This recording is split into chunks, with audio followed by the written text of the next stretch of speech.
Hello and welcome back to your channel that is train your brain now. This is Aishwarya और आज मैं आपके साथ शेयर करूंगी मार्केटिंग मैनेजमेंट के जो 3 मेजर चीज़ें आ जाती हैं, that is segmentation, targeting and positioning.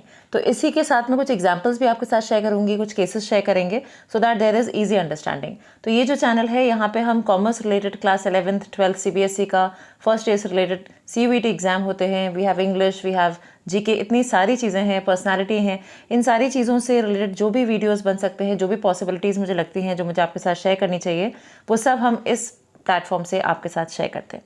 तो चलिए स्टार्ट करते हैं। आज का जो हमारा टॉपिक है that is with respect to marketing के अंदर सेगमेंटेशन, टारगेटिंग एंड पोजिशनिंग।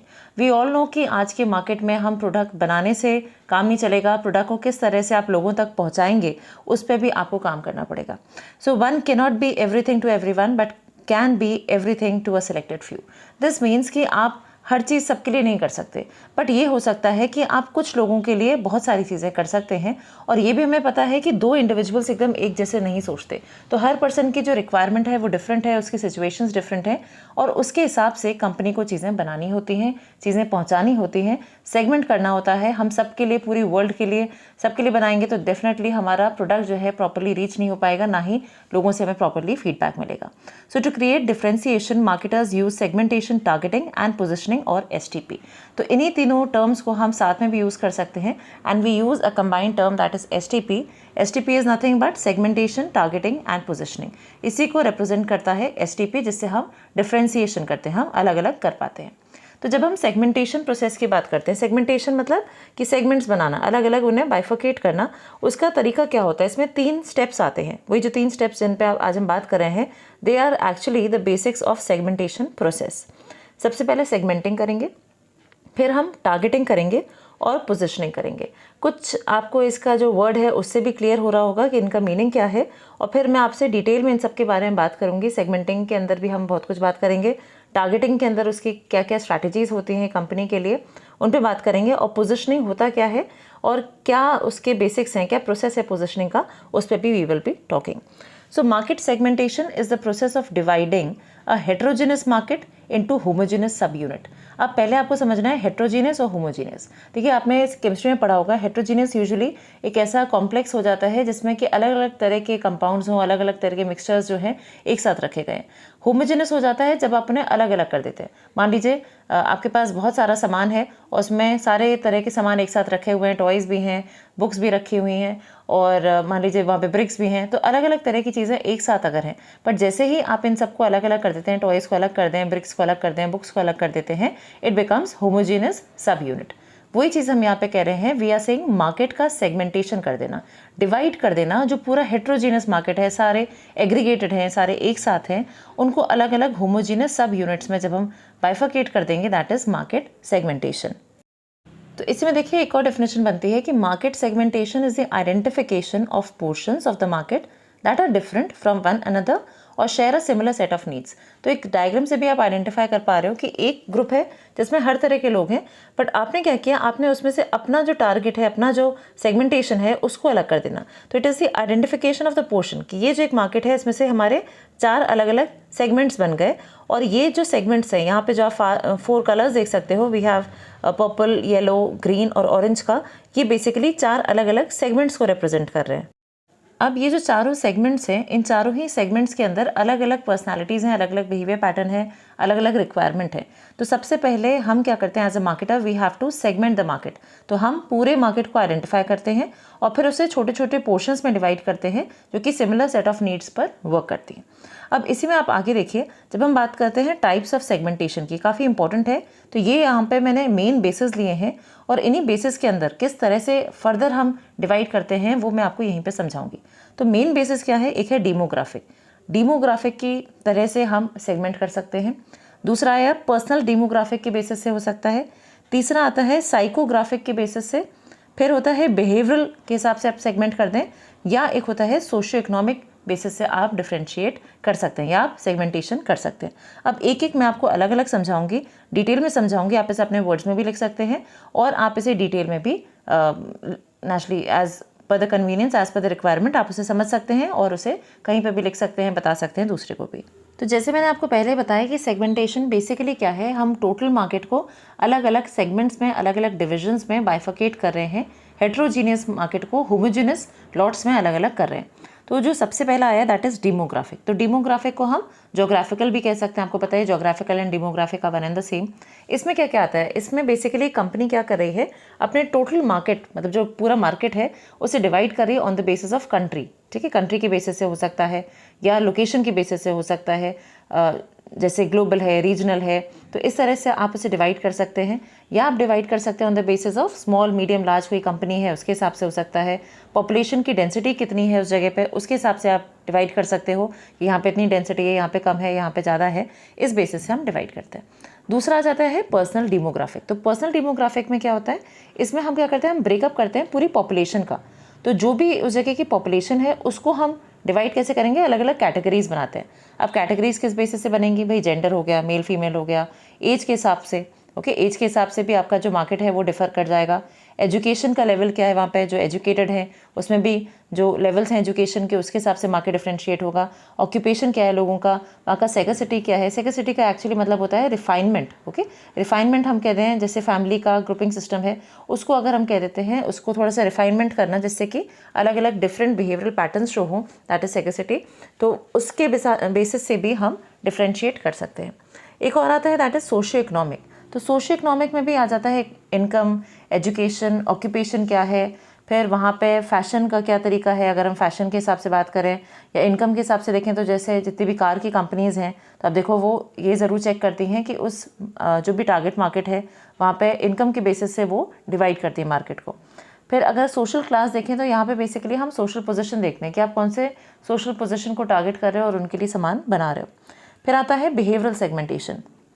तो जैसे आपको पता है जो डेविड क्नूट्स थे, जिनको हम ये उन्होंने प्रोडक्ट रिलेटेड सेगमेंटेशन पे बात भी करी थी, उन्होंने इसके बारे में बताया था कि दिस एक्चुअली बिहेवियरल सेगमेंटेशन जो है वो परचेजिंग बिहेवियर दिखा रहा है एज द स्टार्टिंग पॉइंट। तो परचेजिंग बिहेवियर जो है वो मेन, उनका कहना था कि ये मेन फैक्टर है जिसके वजह से लोग अपना जो प्रोडक्ट परचेज करते हैं, that is on the basis of the purchasing power. लोगों के पास पैसा कितना है उसके बेसिस से, या फिर यूसेज के बेसिस से कि वो प्रोडक्ट उन्हें कितनी बार यूज़ हो सकता है, ब्रांड लॉयल्टी कितनी है किसी प्रोडक्ट के लिए, उसके बेसिस से हम सेगमेंट कर सकते हैं। आपके बेनिफिट कितने हैं, अगर मान लीजिए बेनिफिट सॉर्ट इज़ कि आपने एक प्रोडक्ट को जिसको आप यूज़ कर रहे हो उसके और कितने 4-5 बेनिफिट्स हो सकते हैं, जितना ज़्यादा उसका बेनिफिट होगा उतना ज़्यादा लोग उस चीज़ को खरीदेंगे। तो ये सारी चीज़ें भी एक पर्सन को चेक करनी है, एक मार्केटर को चेक करनी है बिफोर सेगमेंटिंग। और इसी में आप देखो एक और आता है दैट इज साइकोग्राफिक सेगमेंटेशन। ये जो सेगमेंटेशन है that is related two values and lifestyle. लोग किस तरह से क्या वैल्यूज़ होल्ड करते हैं, उनकी लाइफस्टाइल क्या कहती है। लाइफस्टाइल में भी आप देखें तो 3 चीज़ें खास आ जाती हैं, दैट इज़ कि हम कह रहे हैं कि लोगों की एक्टिविटीज़ क्या हैं, उनकी इंटरेस्ट क्या है और ओपिनियन क्या है, वो किस तरह से किसी चीज़ को जज करते हैं, उनकी किन चीज़ों में इंटरेस्ट है, वो क्या क्या काम करते हैं, इसके बेसिस से भी we can do the segmentation. तो देखो सेगमेंटेशन एक कंपनी करी, जब भी आप कोई प्रोडक्ट बना रहे हो इट्स नॉट सो ईजी कि आपने प्रोडक्ट बनाया और मार्केट में लॉन्च कर दिया। मार्केट कौन सा होगा, वो जो हम सेगमेंटेशन कर रहे हैं that is also having different types, उसके अलग अलग तरीके हैं जिसके थ्रू आप सेगमेंटेशन कर सकते हैं, और वो मैंने अभी आपको यहाँ पे बताए। अब जब हम बात करते हैं साइकोलॉजिकल सेगमेंटेशन की ही, तो इसमें जो मायर्स और बिग्स हैं, इन्होंने ये एक तरीका बताया था जिसके थ्रू आप सेगमेंटेशन कर सकते हो, दैट इज़ साइकोग्राफिक सेगमेंटेशन कर सकते हो। तो इन्होंने 4 कैटेगरीज बताई, यहाँ पे भी आप देख सकते हो, दैट इज़ इंट्रोवर्जन और एक्सट्रोवर्जन होते हैं, सेंसिंग और इंट्यूटिव होते हैं, थिंकिंग और फीलिंग है, और जजिंग और परसीविंग है। इसके बेसिस से एक्चुअली ये जो पूरा MBTI जो टेस्ट होता है और ये जो कंसेप्ट डेवलप किया था, ये कैथरीन ब्रिग्स और इसाबेल ब्रिग्स जो है मायर्स, उन्होंने मिलकर बनाया था, और इसी की वजह से हम इसे MBTI कहते हैं। ओके, अब ये जो टेस्ट है पूरा ये इंस्पायर्ड हुआ था, that was one of the books written by Carl Jung. तो उनकी जो बुक है उससे इंस्पायर करके ये पूरा जो कंसेप्ट था वो बनाया गया था। तो आपको do not have to just make any product, you also have to be in the buyers mindset. आपको उसके दिमाग में घुस के ये आइडेंटिफाई करना है कि लोग क्या चाहते हैं, क्या उसकी नीड है, एंड अकॉर्डिंगली आपको प्रोडक्ट को बनाकर उसका सेगमेंटेशन करना है दिमाग में कि ये मेरा प्रोडक्ट कौन से मार्केट को मैं टारगेट करूँगा। So now we have come to targeting. तो आपने एक बार सेगमेंट कर दिया, मान लीजिए कि आपने एक बहुत बड़ा सा एक केक है, उसको अलग अलग पार्ट्स में काट लिया। अब आप उसमें से आपने एक पार्ट सिलेक्ट कर लिया कि भाई ये वाला पार्ट जो है वो हमें कंज्यूम करना है। अब उसके अंदर भी हम टारगेटिंग कर रहे हैं। अब सेगमेंटेशन के अंदर क्या हो रहा है, टारगेटिंग हो रहा है। So the targeting stage of segmentation is concern with making choices about the segments to serve. अब एक जो आपका सेगमेंट बन गया उसके अंदर भी आप टारगेट करते हो। The targeting process is concern with balancing the attractiveness of the segment opportunity against the available resources and the capabilities. अब आपको दिख रहा है कि इस सेगमेंट में हम प्रोडक्ट को लॉन्च कर सकते हैं, बट क्या हमारी फर्म के पास इतना कैपेबिलिटी है, इतनी रिसोर्सेज हैं, उनको भी हमें चेक करना होता है। The segment chosen through targeting are referred as a target market. तो आपने जो भी एरिया आइडेंटिफाई कर लिया, फाइनल कर लिया, वो हमारा टारगेट मार्केट बन जाता है। The search for the best prospects among all consumers is called the target marketing. एक तरह से समझिए एकदम कोर तक पहुंच जाना। जैसे आपने समझा होगा, जनरल और स्पेसिफिक आपने पढ़े हुए हैं, तो एकदम स्पेसिफिक होते जाना। पहले सेगमेंटेशन कर लेना, सेगमेंटेशन का भी टारगेटिंग कर लेना। तो आपने जो सेगमेंट डिसाइड किया उसके अंदर आप फर्दर टारगेट करते हैं।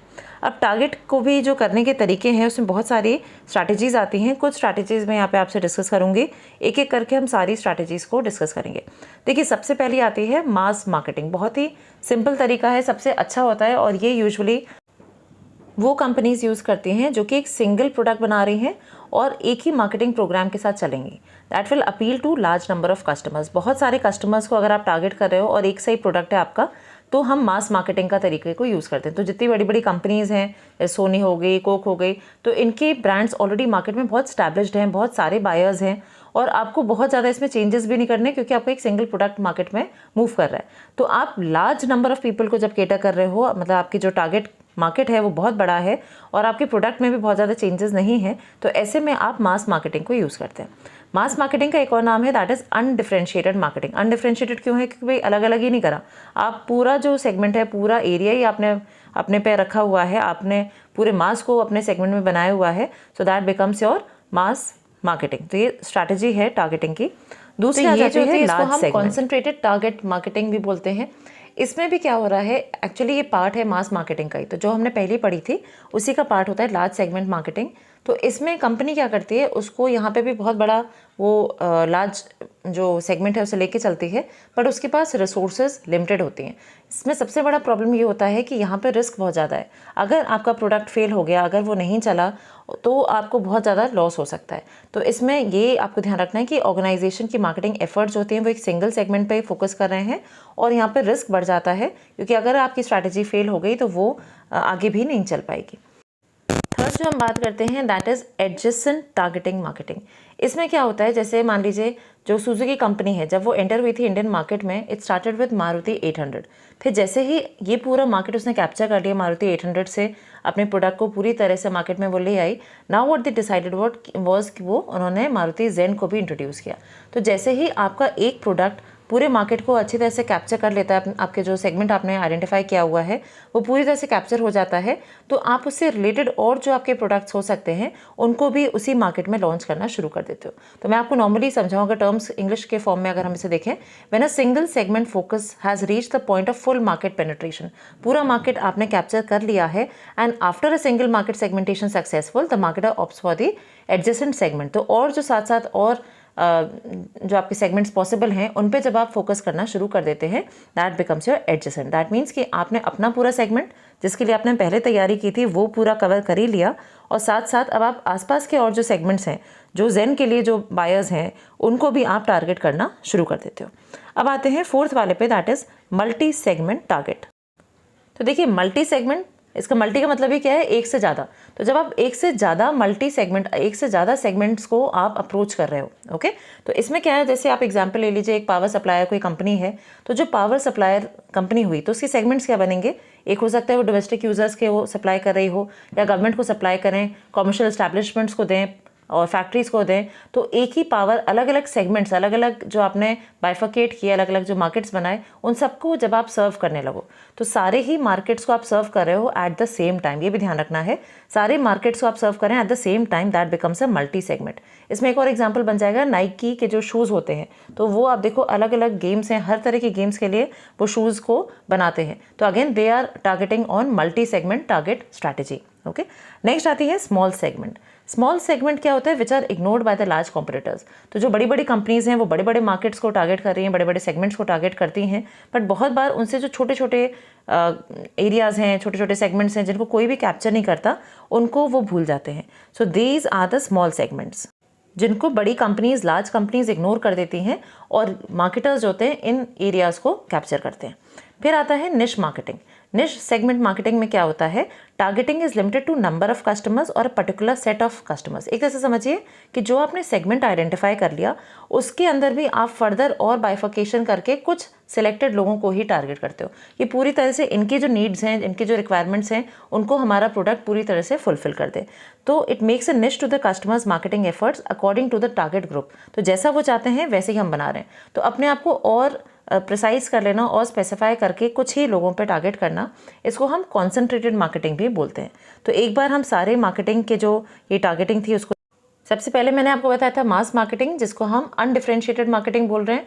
बड़ी बड़ी कंपनीज एक सा ही अपना एक ही प्रोडक्ट लेके बहुत सारे लोगों पे टारगेट करती है। दूसरा हो गया large segment, it is a part of mass marketing, जिसमें आप क्या करते हो, आप ऐसा प्रोडक्ट लेके आते हो कि अगर बाई चांस वो फेल हो गया तो आप पे रिस्क बहुत ज़्यादा बढ़ जाता है और आपकी जो रिसोर्सेज हैं वो लिमिटेड हैं। एडजेसेंट वाला जो मार्केटिंग स्ट्रैटेजी है, इसमें एडजेसेंट जो टारगेटिंग मार्केटिंग है, इसमें हम क्या करते हैं कि अपना जो भी हमारा टारगेट जो सेगमेंट है उसको हम पूरा कैप्चर कर लेते हैं और साथ साथ आसपास के जो टारगेट्स हैं उनको भी हम कवर करने की कोशिश करते हैं।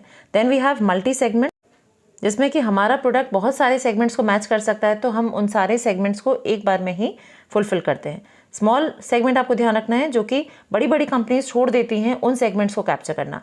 एंड निश सेगमेंट इज जो सेगमेंट है उसके और फर्दर अंदर जाके आप जो भी कस्टमर्स हैं उनको टारगेट करते हो विद योर मार्केटिंग एफर्ट्स। चलिए वापस आते हैं पोजिशनिंग पे। तो हमने सेगमेंटेशन की बात कर ली, टारगेटिंग हो गई, अब हमें करना है पोजिशनिंग। ओके, पोजिशनिंग क्या है, it is about identity that what you are in the marketplace vis-a-vis your competitors। तो आप कहाँ स्टैंड करते हैं इतने सारे कॉम्पिटिटर्स में। एक ब्रांड के, एक कंपनी के बहुत सारे कॉम्पिटिटर्स होते हैं, तो where do you stand in that ranking? So positioning is concerned about creating a perception in the consumer's mind about the nature of the company and its product relative to competitors। तो आप देखो, जब भी कोई company अपनी positioning करती है तो उसकी जो टैगलाइन है, उसके जो प्रोडक्ट की ब्रांड इमेज है, डिज़ाइनिंग है, उसका जो ऑब्जेक्टिव है, विजन है, उसके जो एड्स हैं, वो सारी चीज़ें एक ही तरफ मूव करेंगी। तो जो उनकी पोजिशनिंग है उस पर ज़रूर वो काम करते हैं कि किस तरह से वो कंज्यूमर के माइंड में अपने प्रोडक्ट के बारे में जो सिचुएशन है वो क्रिएट करना चाहते हैं। सो वो परसेप्शन जो क्रिएट करना है कंज्यूमर के माइंड में, that is done through positioning of the product. अगर डेफिनेशन की बात करें, it refers to developing a USP और identification of particular appeal that the firm can segment to the customers in each segment. तो आपका जो भी सेगमेंट है उसको अपील करने के आपका जो unique selling proposition, very important, unique selling proposition, why a person should be buying your company product. तो उसके लिए आप एक यूएसपी क्रिएट करते हो जो यूएसपी लोगों को अपील करे कि भाई इस कंपनी के प्रोडक्ट में ये खास बात है और यही मेरी नीड है और वो इससे सेटिस्फाई हो जाएगी। तो आपको पहले कस्टमर की नीड आइडेंटिफाई करनी है, अकॉर्डिंगली आप अपने प्रोडक्ट की यूएसपी बनाते हो और वही यूएसपी हेल्प करती है आपको अपील करने में to your customers in the target segment. अब जब हम पोजिशनिंग करते हैं तो पोजिशनिंग का भी एक तरीका है। वो तरीका आप देखिए, सबसे पहले क्या कर रहे हैं, competitive product in the target market. सबसे पहले आपको देखना है कि जो भी आप प्रोडक्ट बनाना चाहते हो उसके और कौन से कॉम्पिटिटिव प्रोडक्ट्स मार्केट में हैं। ओके, फिर आप निकालते हो उसके डिटर्मिनेंट एट्रीब्यूट्स की क्या खास चीज़ें हैं जो कि उनके प्रोडक्ट्स में है और क्या खास बातें मेरे प्रोडक्ट में होंगी। फिर आप पता करते हो फ्रॉम दी कस्टमर्स को क्या क्या चीज़ें चाहिए, उनको कौन से फीचर्स उस प्रोडक्ट में चाहिए। फिर आप अपने प्रोडक्ट का लोकेशन डिसाइड करते हो कि भाई मैं अपने प्रोडक्ट को कहाँ पोजीशन करूँगा। फिर कस्टमर का जो परसीव्ड कॉम्बिनेशन है उसको भी हम चेक करते हैं कि कस्टमर क्या चाहता है, वो क्या कॉम्बिनेशंस बना के अगर हमने प्रोडक्ट बना लिया तो क्या वो उस कॉम्बिनेशन से खुश है या नहीं। And ultimately we also have to decide the positioning statements. क्या ऐसी लाइनें हम लिखें, क्या बातें हों जिसके थ्रू वही हमारी ऐड की लाइन बने, वही हमारी ब्रांड की जो टैग लाइन है वो भी वही बने। तो इस तरह से हम उसे क्रिएट करते हैं। तो आपने क्या किया, आपने सारी चीज़ों को इन्वॉल्व करने के बाद we come to a positioning. अब पोजिशनिंग की ज़रूरत क्या है, क्या बिना पोजिशनिंग के हम प्रोडक्ट को ला सकते हैं? Positioning is not what you do to the product, positioning is actually what you do to the mind of the prospect. आप उनके दिमाग में उस चीज़ को सेटल करना चाह रहे हैं कि मेरे प्रोडक्ट के अंदर ये खास बात है। Okay, so positioning involve establishing and controlling the desired image in the mind of the target customer. हो सकता है आपके ब्रांड नेम से तुरंत वो नहीं समझ पाए, बट जब आप पोजिशनिंग कर देते हो दैट मीन्स आप अपने प्रोडक्ट की यूएसपी बताते हो उसे, तो जो कस्टमर है उसके दिमाग में ये चीज़ बैठ जाती है कि आप इस प्रोडक्ट के तहत आप ये बताना चाह रहे हो कि आपके प्रोडक्ट के अंदर ये खास बातें हैं. It is necessary to give to your customers in the target market one और more good reason to select your company rather than your competitor. तो आपकी कॉम्पिटिटर का प्रोडक्ट ना सिलेक्ट करके वो आपका करे, इसके लिए ज़रूरी है कि आप अपने प्रोडक्ट को सही तरह से पोजीशन करो इन the mind of your customers. जैसे एग्जांपल आप देखो, वॉलमार्ट क्या कहता है, सेव मनी लिव बेटर. तो वो आपको बता रहा है कि भाई बाकी कंपनीज जो हैं वो आपका पैसा नहीं बचा रही, मेरी कंपनी आपका पैसा बचाएगी. या जैसे रेमंड कहता है कि कंप्लीट मैन, तो जो भी उसके प्रोडक्ट्स हैं उसमें दे आर सेइंग कि भाई हमारा प्रोडक्ट अगर आप यूज़ कर रहे हैं तो you are going to be a complete man. Okay, तो इस तरह से बहुत सारे एग्जाम्पल्स बनते हैं पोजिशनिंग के, जिसके थ्रू हम एक यूएसपी लेके अपने प्रोडक्ट को क्रिएट करते हैं in the mind of the customer and we then urge them to buy through various promotional mix techniques. So thank you so much. This was all. If you like the video please do like share subscribe. कोई और आपको topic difficult लगता है तो आप ज़रूर बताइएगा.